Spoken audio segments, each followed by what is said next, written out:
Hello everyone, welcome to the first lesson of Intro to Python. My name is Soumya and I will be your instructor for this course. We recommend that you have REPL.it.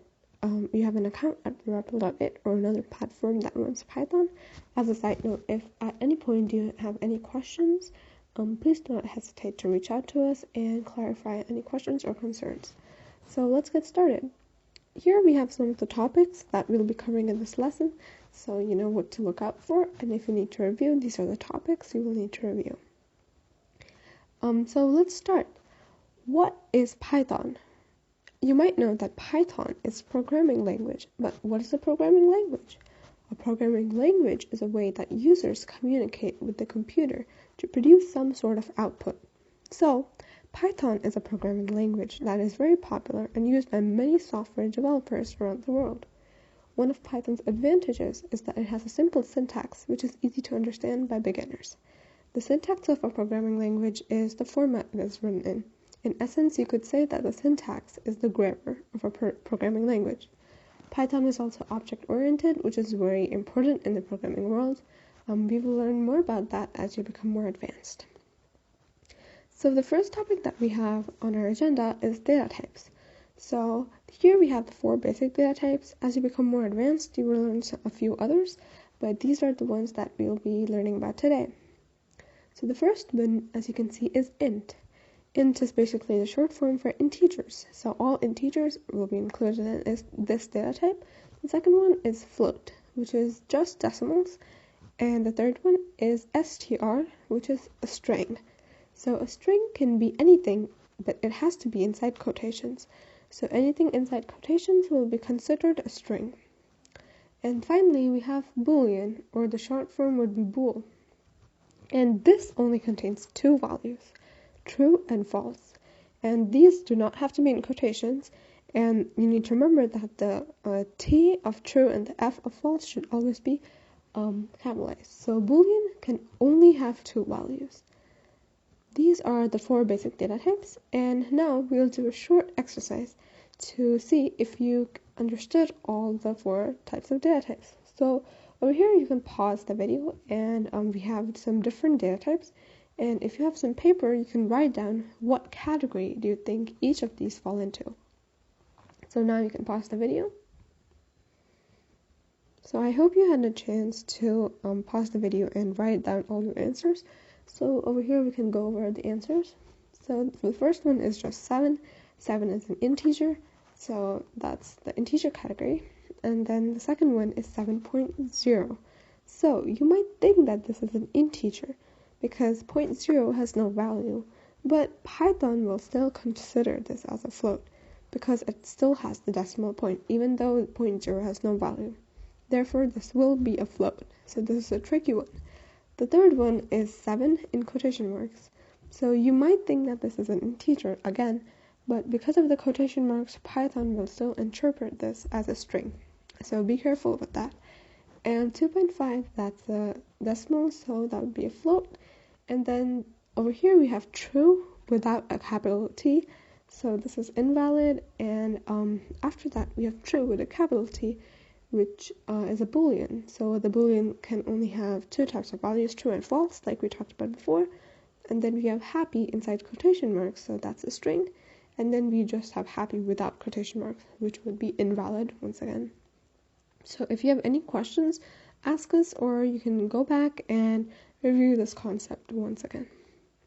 The next thing we'll be learning about is type conversion.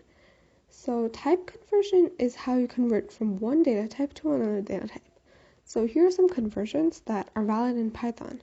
Note that not all conversions are valid. So we'll be talking about that right now. So over here, if you have the value 3.99, then and if you need to convert that into an integer, you will just use the syntax int. Then in parentheses, you'll have the value that you need to convert. So if we have 3.99 and we put that in the parentheses, and then when we convert that, that will become 3. So you might think that it might round up, but that's incorrect.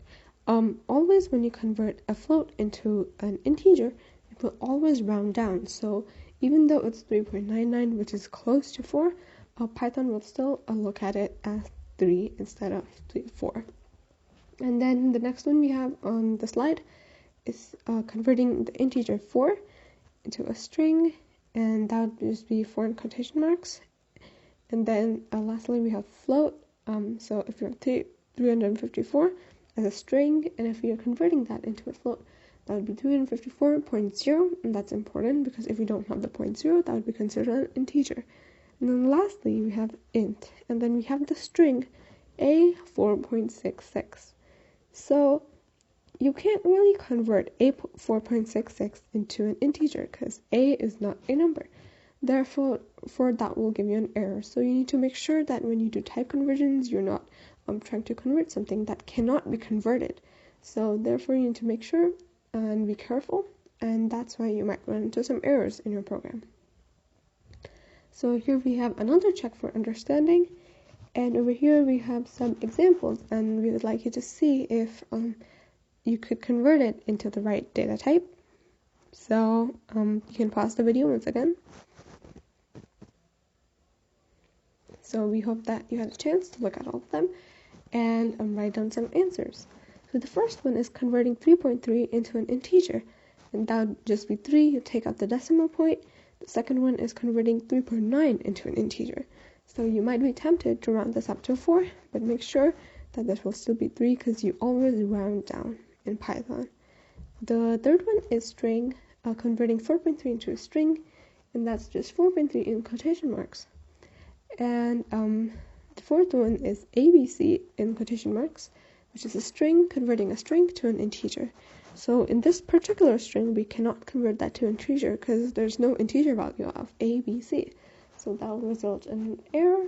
And lastly, we have converting the string 6 into a float, and that's just 6.0. And make sure you have the 6.0. If you don't have the 0.0, that will be considered an integer. So be careful. And let's move on to another topic. So our next topic for now is concatenation. So concatenation is the way you combine two different strings. So here we have two strings that are concatenated to create the string happy birthday. So we have happy and then the concatenation operator, which is just a plus sign. So if you have happy plus birthday, that combines the string into one complete string, happy birthday. So one thing with concatenation you need to make sure is that you cannot concatenate different data types. So for example, you cannot concatenate a string and an integer. So over here we have the example, I have, and then concatenated to an integer, which is 2, concatenated to the string apples. So this will give you an error because 2 is an integer and I have and apples are strings. So this is where type conversion comes in very handy, and you can convert your integer 2 to string. So if you have str and in parentheses 2, that would be your that would consider a string value. So that would be much easier to concatenate, and then you'll be able to have the complete string I have 2 values. So you can play around with this in rebel.it, and you can see how you can concatenate different strings. And let's move on to the next topic. Our next topics are variables. So variables are how you store a value into some kind of variable name. So over here we have the syntax of assigning a value to a variable using the equal to symbol. So this might seem like the equal to symbol you use in math, but this is a bit different. This equal to is called the assignment operator. So the assignment operator is when you assign a value into a variable name. So this is different from your math variable, and you can think of this as the value 5 being assigned to my variable. So this variable, which is called variable name, you have the variable 5 being assigned to a variable name. And you need to make sure to remember that the equal to symbol is used as an assignment operator, because this is something that you can get confused with very easily. So the value of a variable can change throughout the code. For example, I could assign the value 6 to a variable, and a few lines of code after, I could change the variable, and I could assign the variable 5, the value 5 to it. and the variable will have no memory of the previous value it stored. So you can change the variable and does not have to be constant throughout your entire code. So now let's talk about variable names. There are some rules that need to be followed when creating a variable name. For instance, a variable cannot have any spaces. They cannot start with a number. They cannot have special characters except for the underscore, and they cannot have Python keywords. Python keywords are specific words that are specific to Python. Usually keywords are highlighted in different colors, so if you accidentally type a keyword that you don't know, then you should figure it out because the color would be highlighted. And there are some conventions that programmers use to create variable names with multiple words. For example, they usually capitalize the first letter of the word to make it easier to read, or they use underscores to separate words. So this is how you create variables, and let's move on to the next topic, which is the print function. So over here we have a new document in REPL open, and over here we have print, and inside print we have the string hello world, and when you run that, what you'll see is that you have hello world printed onto the console. So over here let's just talk about some of the features of REPL.it. So over here is where you write your code, on the left side is where you store your files, and on the right side is your console. So the console is your output. So whatever code you do and whatever values you want to output will always show up in the console. And to make something show up onto the console, you can use the print function. So here we'll be talking about the print function. So the print function is a function, and whatever you put inside the function will be printed out. So over here we have print, and in parentheses we have hello world. So hello world is printed out. And over here on the top you have run, and when you run your code, that's when you want when you're done writing your code and you want to check your code and see if it outputs correctly, that's how you run your code. So this is the print function, and let's go and talk more about the print function in a little bit detail. So we already talked about how it prints into the console, and one other important thing is that when you print something, it always prints on the cursor, moves always to the next line. So if you print 5 and 5, like over here, the first 5 is in the first line, the second 5 is in the second line. So each different print function has its own line. And if you want to print two different sets of values into the same line, you'll need to use print data, and so the data is your value, and that's how you can print something on the same line. So you can use the syntax over here as shown below, and you can use that to print something on the same line. So now that we have learned about a few topics, so let's go try this out in REPL.it and apply some of our knowledge in REPL.it. So now we'll be practicing a little bit in REPL.it. So over here I have a new window open and a new file open in REPL.it. So let's start by using the print function. So over here you can type in print and hello world. So this is our first string that we're typing in, and let's run that. So over here we have the run button that we talked about before, and over here everything inside the string is printed out. So note that the quotations of the string are not printed out. So when you print out a string, it does not print out the quotations, but the quotations are still important. So if I change that and over here I take out the quotations and try running it, you'll get an error. So that's why the quotations are very important, and it's important to have the quotations. So now let's let this be, and we'll talk about variables. So let's have a variable called var, or let's call it my variable. So the v in variable is capitalized, so this is a syntax that we could be using. So over here we have my variable. This is the variable convention, so it makes it easier to read, and we're gonna say that this is equal to 4, right? How about let's make it 4.7. And now let's add another print statement, and over here we can use type conversion to convert 4.7 into an integer. So let's do int, and inside over here we'll have my variable. So we want to convert my variable to an integer, and we're printing out that value. So let's see what happens. So we have hello world, that's our first statement, and over here we have 4. So as we expected, 4.7 is rounded down, not rounded up, to 4. So this is the few things that you can try out. We can also talk about how we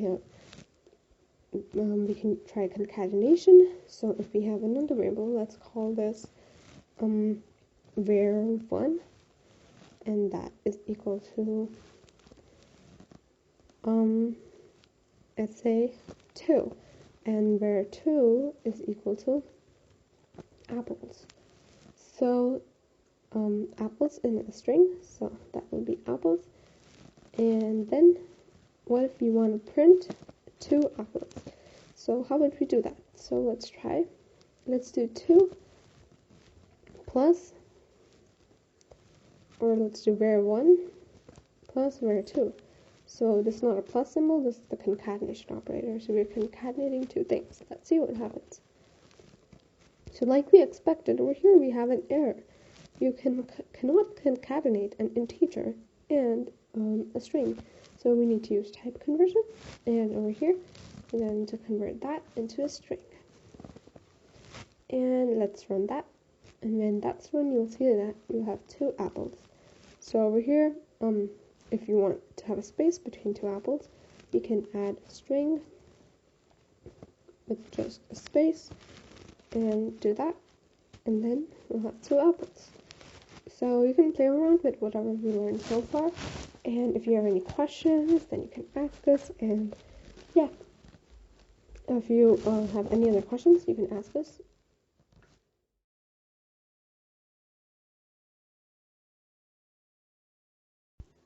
So let's talk a little bit more in detail about the print function.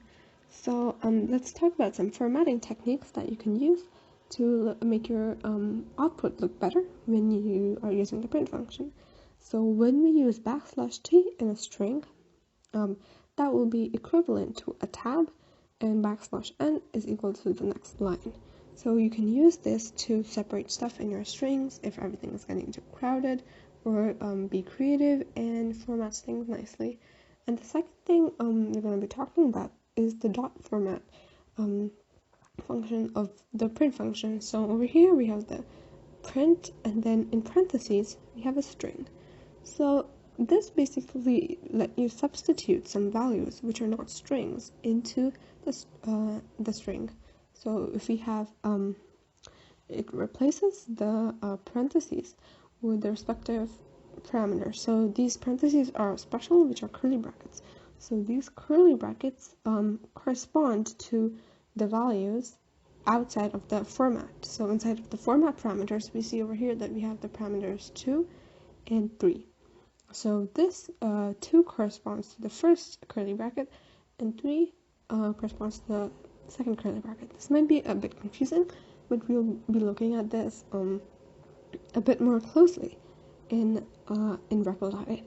So this is useful because it avoids concatenation and type conversion. Interacting with the user is very important, as people need to be able to interact with the device without having to learn how to code. Here we will be learning about the input function. The input function has a parameter that is printed on the console. In the example, the parameter is the string, "What would you like to eat today?" This is printed on the console. Then the user can type something. When the user presses enter, whatever is written will be converted to a string and returned back to the program. It is very important to assign the input function to a variable. Like over here, the variable user_input. Otherwise, the user input will be lost. As shown on the screen, the input string pizza is saved to the variable food.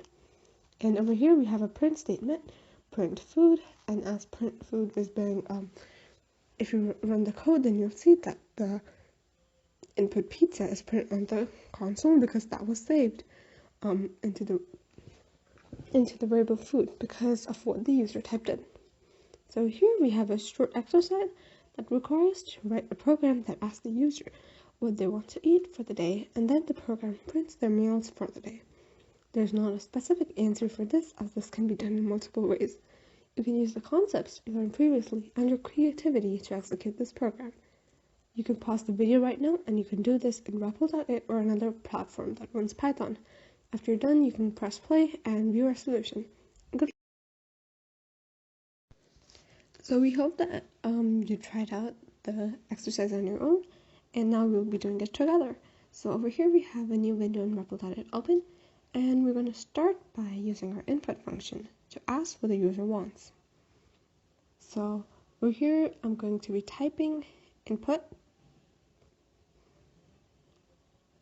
and in parentheses we need to type our prompt, which is going to be, what would you like to eat today?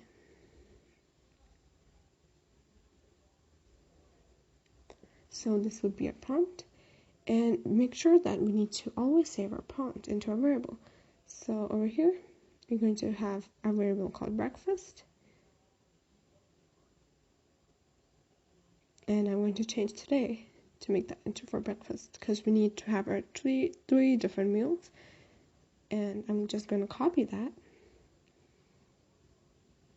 And since we need to do it 3 times for 3 different meals, so if we copy and paste, it's going to be much easier. So I'll just change that to lunch and dinner, and lunch and dinner.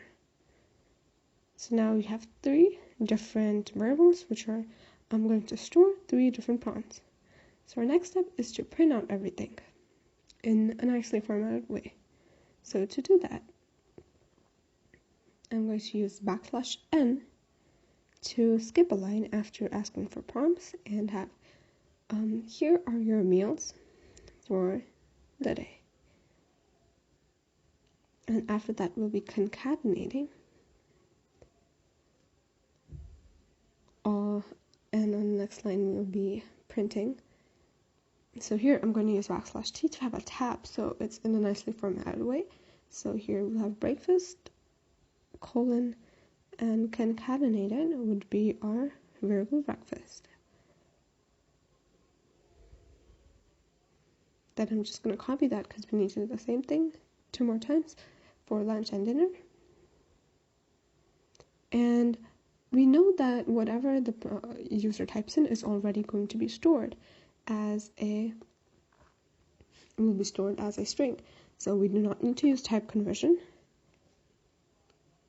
And then when we run, we'll see we have this prompt, what would you like to eat for breakfast? I'm going to type cereal. The second one is what would you like to eat for lunch? I'm going to say pizza. And the third one is what would you like to eat for dinner? And I'll put salad for that. And then it prints out all of the meals for the day nicely. So over here we have breakfast, colon cereal. Then we have lunch, colon pizza, dinner, salad.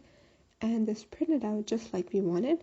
So you could do it in different ways. You can be creative and add more different formatting styles. So this is just one way to do it. It's pretty simple. Yeah.